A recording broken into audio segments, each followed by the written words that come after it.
বিষয়টা দাঁড়াচ্ছে এই যে কালকে একটা কথা দেখলাম যে ব্ল্যাকমেইল করা। তো ইরান এক ধরনের ব্ল্যাকমেইলেরই শিকার হচ্ছে, কারণ যে এই ধরনের অবরোধ, এই অবরোধটা মারাত্মক, যুদ্ধের চেয়েও মারাত্মক। তাহলে এই হত্যাকাণ্ড করতে গেল কেন? প্রথমেই তাহলে নৌ অবরোধ করে আমেরিকা দাবি আদায়ের চেষ্টা করত। এখন পারমাণবিক কর্মসূচি স্থগিত রাখবে।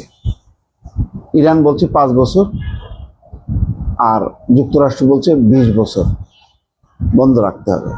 এই যে আমেরিকার প্রস্তাব, এই প্রস্তাবটা এখন যেভাবে কার্যকর করতে চাচ্ছে যুক্তরাষ্ট্র, তাহলে শুরু থেকে সেটাই তো করা উচিত ছিল।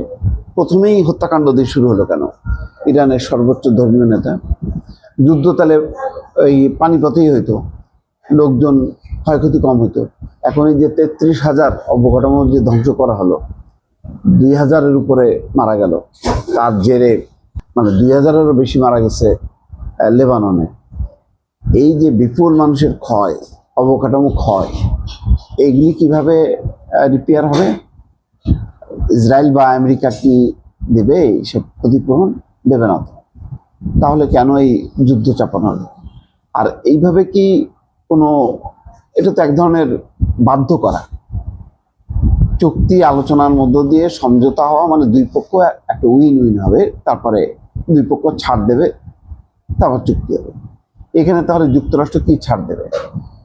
যুক্তরাষ্ট্র কি মধ্যপ্রাচ্য থেকে তার মার্কিন ঘাঁটি গোটাবে? যুক্তরাষ্ট্র কি ইসরায়েলকে গণহত্যা বন্ধ করার ব্যাপারে তার সীমানার বাইরে যাওয়া বন্ধ করতে পারবে? পারবে না। এগুলি সবই চাপ দিয়ে দুর্বল করা এবং সমস্যাটা ঝুলায় রাখা। কারণ মধ্যপ্রাচ্যে পূর্ণাঙ্গ শান্তি আসুক, পূর্ণাঙ্গ নিরাপত্তা নিশ্চিত হোক সব আরব দেশগুলো, এইটা কখনোই আমেরিকা ইসরায়েল চাইবে না।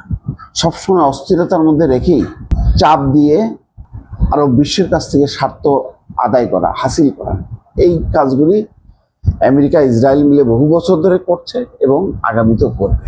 এটাও তাদের একটা যুদ্ধের কৌশল, এটা একটা বাণিজ্যের কৌশল, স্বার্থ আদায়ের হচ্ছে একটা নির্মম কৌশল বা অপকৌশল বলা যায়। এই কাজগুলো কিন্তু অব্যাহত থাকে।